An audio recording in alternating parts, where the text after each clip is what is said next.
Shalom, this is your brother Azariah. I want to start by giving all the praise, honor, and the glory to YAHAWAH, by Hashem, Yahawashi, YAHAWAH being the true name of the Most High God, and doing so in the name of His only begotten Son, who the world knows as Jesus Christ, but we know the true name to be Yahawashi, and He is the Hamashiach. All right, and what we want to do is, address a particular question, concerning Hebrews 9 and 27, and I figure we might as well throw Job 14 and 12 to 14 in the mix. Let's go ahead and go to my channel. We're gonna go and go into the comment board, and you see right here, the brother K Judah, he asked a question on here and asked, hey, can you explain Job 14, Sirach 48, Hebrews 9 and 27? And I responded to him and said, I may do Hebrews 9 and 27 for edification's sake, Yahweh willing. He says you got to break down all of them. So we're not going to do all of that in one particular lesson. We're going to deal with Hebrews 9 and 27, and we'll go ahead and get Job 14, and you'll see why, because they really tie in together when we go and examine these precepts. So we'll go ahead and do this, and hopefully it can be edifying for brothers and sisters, because these precepts are used,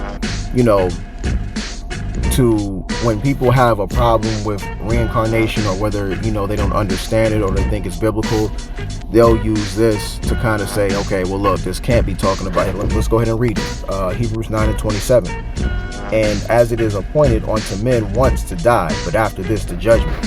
So when brothers and sisters see this, more so with teachers, right, dealing with a topic such as this, but when brothers see this, they'll say, okay, it's appointed unto men once to die, but after this they receive the judgment. So that's it. So they think, okay, well, there can't be any, see, there's no reincarnation here, right? Because a man can only die once. And that's exactly what it's saying, that a man can only die once. A man, right? A particular man. So let's go ahead and, for one, let's get this word appointed. Okay. Strong's G606, it is appointed. Strong's G606, apakamai. Apakamai. The Greek word apakamai. All right, now let's go into it. It means to be, the biblical usage means to be laid away, laid by, or reserved. Reserved for one, or awaiting him. Okay? To be reserved figuratively, to await, to be appointed, laid up, right? So every man has their appointed time in which they pass. That's what it's saying. Okay? Every man has their appointed time to die. There's a set time for someone to pass away. So that's what it's going into, okay? It's no different than, right? Because, and see, this does not disprove reincarnation. It's talking about that specific man, okay? So for example, you don't see Abraham as how Abraham was, right, walking the earth today. You don't see him as, oh, we know this is Abraham, you have his face and whatever the case may be. Or we can use, let's take someone let's not use a biblical person. Let's use, because someone could make the argument, well, we don't, do you know what Abraham looks like? So let's say, even if it's not biblical, if you had your Uncle Sean pass away, you're not going to see him come back here look like Sean. Okay, that's not going to be the same guy. It's going to be a different person. Same soul, that spirit will be put into that new body, right? But it's going to be a new person, and things are not remembered. Things are not in remembrance of who they were, which is why you got the example as to why John the Baptist didn't know he was Elijah. He would just say no. If someone came to you and just said, hey, look, are you such and such? Are you Jeremiah, one of the prophets, Jeremiah? And you're going to be like, no, I'm not him. But you're who you are, because you don't know. Oh, that's something only Yahawashi had the feat of knowing. He's Yahawashi, right? Only thing that we knew Yahawashi didn't really know was the time of the hour in which the Most High is going to send him to, deliver his people, right? But outside of that, he pretty much has a scale on just about everything. I mean, he knew that Judas was going to betray him, right? He knew Judas was going to betray him before. It even, way well before it even happened. Off the rip. So, back into the topic at hand. Everyone has an appointed time in which the Most High has a clock in which someone has a set time to die, right? And we have to keep in mind as well that the judgment, right? After that, the judgment. You see, because also here's another thing. When you're dealing with the judgment, someone was judged. They would be judged based on, they could be judged based on their past life when they passed away. So let's get an example of that, right? So if someone died in past times, from ancient times up until this point, you know, when they would come into their new life, based on things that they've done, they could get judged and receive a judgment that would affect them into this life. Let's get an example of that. John 9. And as Yahawashi passed by, he saw a man which was blind from his birth. All right, now keep in mind, I know this is one that people who either don't like reincarnation or just don't believe in it, they're not going to see this one. They have a lot of conflict with this one. But just pay attention to what's being said in the scriptures and why it's being said. We're going to get to the point of it. John 9:1. And as Yahawashi passed by, he saw a man which was blind from his birth. Okay. Verse 2. And his disciples asked him, saying, Master, who did sin, this man or his parents, that he was born blind? Now, we could read verse 3, where Yahawashi answered, Neither hath this man sinned nor his parents, but that the works of Yahweh should be made manifest in him. See, that's the purpose of what a lot of people that don't believe in reincarnation or regeneration, whatever you want to call it, whichever coin term you want to call it, right? They'll go to this and say, but this is why. But here's the thing. We're not asking why it was done. That's not the question to be asked. The question to be asked is, why did his disciples ask him, Master, who did sin? This man who was born like this, right? This man or his parents. So did he receive sin because of his parents? Or did he do it? Did he do something? But one, it reads, and as Yahawashi passed by, he saw a man which was blind from his birth. So he wasn't an adult in a situation to be able to commit sin if he was blind from his birth to deserve that judgment, if there was a judgment placed on him for that, right? Again, we're not saying the reason as to why. We're not going into Yahawashi states it right there that this was so that the works of Yahweh could be made manifest in him. That was the reason. We understand that. But we're trying to figure out the reason why his disciples asked that question. Why did they ask him, Master, who did sin, this man or his parents? It's focusing on the man. Why is the man an option when he was an infant? What sins could he have committed from birth? You get that? The disciples are thinking, is it possible that one of the options would be that he must have done something in his previous life to deserve this sin now to be blind? That's a judgment that he received from a previous life that he had. You see, the disciples understood that, right? Again. Verse 3 is not why the question to be asked when dealing with the topic at hand. We understand the reason why Yahawashi said the reason why the man was blind from birth. We get that. Yahawashi said that. The works had to be made manifest to show the power of Yahawah Bashem Yahawashi. To be manifest, of course, and established to people so they would believe that Yahawashi was the son of Yahweh with all the works, the miracles that he's doing in the power of Yahweh. We get that. But the question that the disciples asked, one of the options was, this man what did this man do? So they obviously know he's an option in the case of he must have done something, because he couldn't have done it as an infant from birth. All right, so there's a judgment from that time. And then of course, if you're talking now, there obviously would be a final judgment that will take place, because now we're talking about the new covenant. Let's go to Hebrews 8 and 13. Hebrews 8 and 13. We'll start at 12 actually.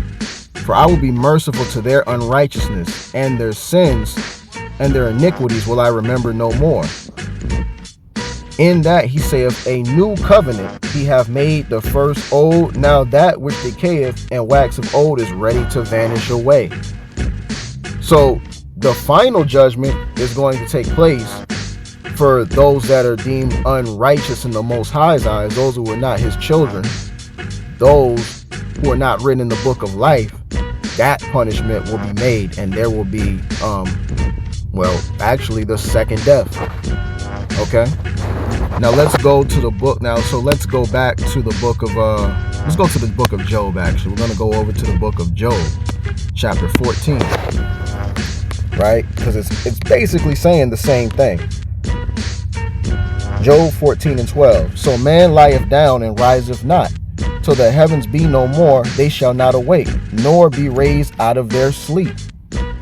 Oh, that thou wouldest hide me in the grave, that thou wouldest keep me secret, until thy wrath be past, that thou wouldest appoint me a set time, and remember me. Right? If a man die, shall he live again? Let's read that again. If a man die, shall he live again? All the days of my appointed time will I wait till my change come. And that's what Job is talking about. His appointed time, like how we read in Hebrews 9 and 27, there's an appointed time for a man to die, right? And so that set time, Job is not going to rise up again as Job.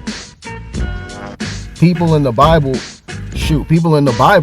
as a matter of fact, an example would be when you go into Matthew, where they had to look, the disciples had to find out what Yahawashi was speaking about to understand that Elijah was John the Baptist. He had to give them the clues. He had to basically tell, and then they figured it out. So clearly he's not going to look the same, because you're a whole new person. But scripturally, you can figure it out by prophecy for some people, such as John the Baptist. They could look into Malachi 4 and 5 and find that out. So Job would not walk again on the earth as Job. He wouldn't look like Job as they would see him in that time. His soul and spirit would be put into a new body. All right? You see? That's all it's talking about. All Job 14 is talking about is a man is going to die and he's not going to rise up, right? That same man is not rising up. If a man dies, shall he live again? And that's what he's talking about. In a normal circumstance, someone would die and they're not going to rise up again.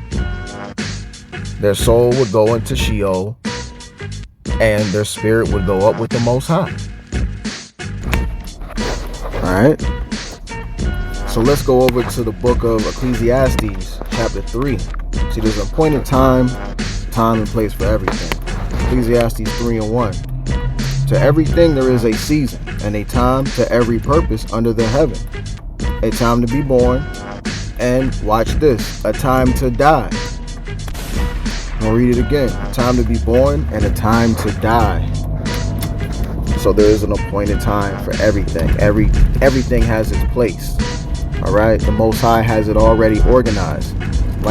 He has everything chessed out, playing the game of chess 10,000 moves ahead of anyone else, really, because he's playing in a league of his own.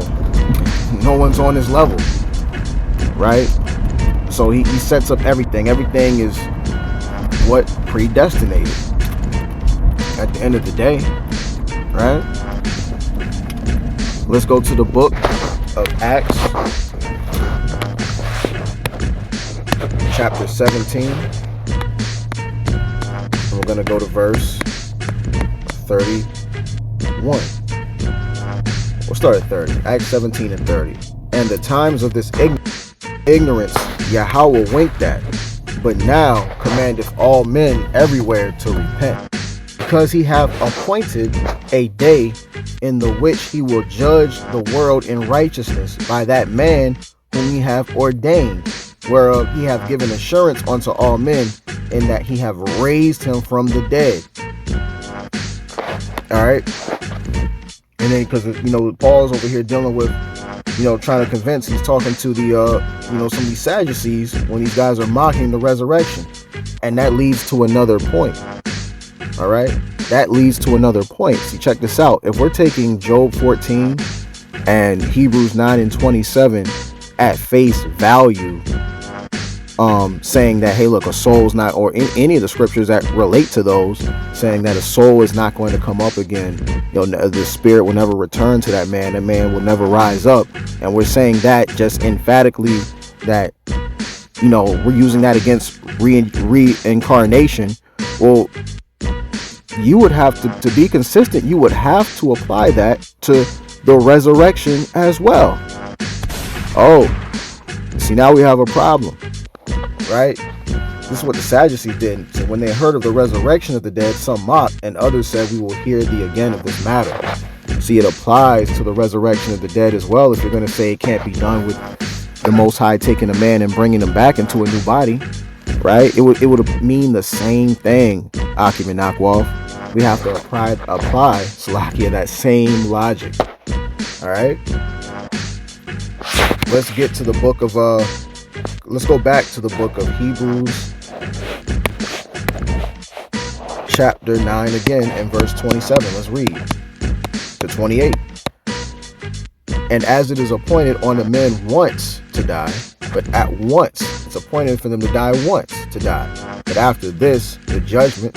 So Hamashiach was once offered to bear the sins of many, and unto them that look for him shall appear the second time. The second time. Without sin onto salvation. You see that? So clearly there's people that can come back, right? There's people that are going to come back. And resurrection, you would have to apply that with the same logic, because clearly you believe in the resurrection, right? Let's go to the book of Daniel, chapter 12. And we'll start off at, we'll just do 2. And many of them that sleep in the dust of the earth shall awake, some to everlasting life, and some to shame and everlasting contempt. You see, that's known as the second death, right? That's known as the second death. When those that are risen to everlasting contempt, that's another thing. Multiple dyings. Let's go. People dying multiple times. Revelation 2 and 11. He that have an ear, let him hear what the Spirit saith unto the churches. He that overcometh shall not be hurt of the second death. You see that? See, this is why we just have to sit back and see what these scriptures are meaning in its totality, because we have other precepts that if you take them at face value for what you think they're saying, well, this is looking like a contradiction. But we know it's not. We know that the scriptures don't combat each other. We know they flow in harmony. So it's just our understanding that we have to get into play and pray that the Most High reveals them to us. All right. Let's look at a situation in which Yahawashi rose somebody from the dead. Let's go to the book of Luke, chapter 11, and we'll start at verse 10. Or Salakia, I keep doing that. John, chapter 11, verse 10. All right.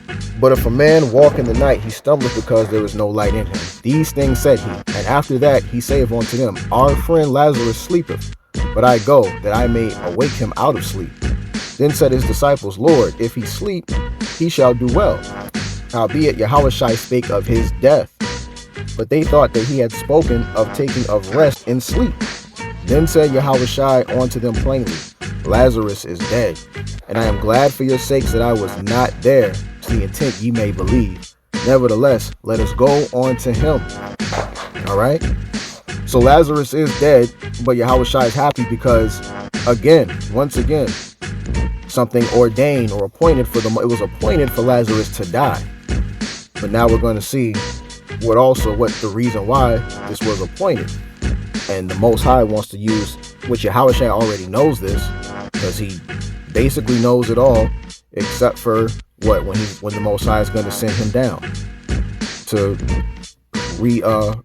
deliver the children of Israel, right, his people, out of the children of Israel, and destroy Babylon the Great, to take over.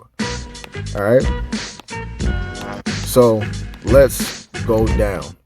Verse 20. Then Martha, as soon as she heard that Yahawashi was coming, went and met him. But Mary sat still in the house. Then said Martha unto Yahawashi, Lord, if thou hadst been here, my brother had not died. But I know that even now, whatsoever thou wilt ask of Yahawah will give it thee. Yahawashi saith unto her, Thy brother shall rise again. Martha said unto him, I know that he shall rise again in the resurrection at the last day. So Martha was aware of the resurrection, absolutely. Yahawashi said unto her, I am the resurrection and the life. He that believeth in me, though he were dead, yet shall he live. And whosoever liveth and believeth in me shall never die. Believest thou this? She saith unto him, Yea, Lord, I believe that thou art the Hamashiach, the Son of Yahawah, which should come into the world. All right. Now let's go ahead and jump down. See, Martha knew that Yahawashi, she believed in Yahawashi, and she believed that her brother would Lazarus, her brother Lazarus would rise again on the last day. Okay. Yahawashi is saying, no, he's going to rise again, and Yahawashi is about to get to it, right? Let's jump down to verse 32. Then where Mary was come where Yahawashi was, and saw him, she fell down at his feet, saying unto him, Lord, if thou hast been here, my brother had not died. When Yahawashi therefore saw her weeping, and the Jews also weeping which came with her, he groaned in the spirit and was troubled, and said, Where have ye laid him? They said unto him, Lord, come and see. Yahawashi wept. Then said the Jews, Behold, how he loved him. All right. Jump down to verse 40. Yahawashi saith unto her, Said I not unto thee, thou, that if thou wouldest believe, thou shouldest see the glory of Yahawah? If you believe, you'll see the glory of the Most High. Then they took away the stone from the place where the dead was laid, and Yahawashi lifted up his eyes and said, Father, I thank thee that thou hast heard me, and I knew that thou hearest me always. But because of the people which stand by, I said it, that they may believe that thou hast sent me. And when he thus had spoken, he cried with a loud voice, Lazarus, come forth. And he that was dead came forth, bound hand and foot with grave cloths, and his face was bound about with a napkin. Yahawashi saith unto them, Loose him and let him go. Then many of the Jews which came to Mary and had seen the things which Yahawashi did believed on him. Right? But some of them went their ways to the Pharisees and told them what things Yahawashi had done. You see that? So they'd seen that Yahawashi rose Lazarus up from the dead. Right? Resurrection. He resurrected Lazarus from the dead. Now, the question I want to ask here would be, wouldn't Lazarus die again afterwards, even though he got resurrected? In this particular instance, he would have died again, right? You see how this can be very conflicting. This can be very problematic. Okay? When we take scriptures, we have to really dive into them. Take our time to get the understanding. Because again, I've just said it a couple times, but I'll say it again. If you're going to make the argument that those scriptures are refuting reincarnation, that there could ever be an idea of it, well, that's got to mean the same thing for resurrection too. It has to, because both of them are saying exactly what they say in the particular instances that they pop up. When Yahawashi says that Elias is John the Baptist, he's saying that he is John the Baptist. All right. When it says that Yahawashi is saying that he rose Lazarus from the dead, he rose Lazarus from the dead. All right. For a quick recap, right, I want to just go over. So Hebrews 9:27 and Job 14:12-14 are not debunking reincarnation. In fact, they're just speaking about a time for a man appointed to die. They're speaking about a man that dies, or can they raise back up as that same man? Right? That's all that's talking about. Not that it debunks reincarnation. We do see examples all throughout the scriptures that the quote-unquote term reincarnation, or even if you don't want to give it a term, right? You don't have to. But we do know the Most High has brought men back as a different man, right? Examples of Yahawashi, Solomon. You can't just refute 2 Samuel 7 and not have any premise to why that's invalid. You have to actually go in there and scripturally prove how there's not a correlation between Yahawashi and Solomon, or Solomon being an incarnate of Yahawashi. That has to be proven with scriptures. And it is really rhetorical because it can't. That's really a rhetorical question to ask them on that, because it can't be proven. Because that's what it's talking about. That's the inference that's being made. That Yahawashi, that Solomon was an incarnate of Yahawashi. That's what it is. So there we see examples of men coming back as different men, and we also see examples of resurrection of the dead, men dying and being raised up from the dead. Those are two different instances, not to be confused, but they both do show the power of the Most High, and they both are biblical. So I hope this was edifying for brothers and sisters. I want to give all the praise, honor, and the glory to Yahawah, Bahashem, Yahawashi. Peace and blessings to the hopeful elect that are scattered throughout the four corners of the earth, that are learning and or teaching this gospel in truth and sincerity. Until next time, Yahawah willing, Shalom.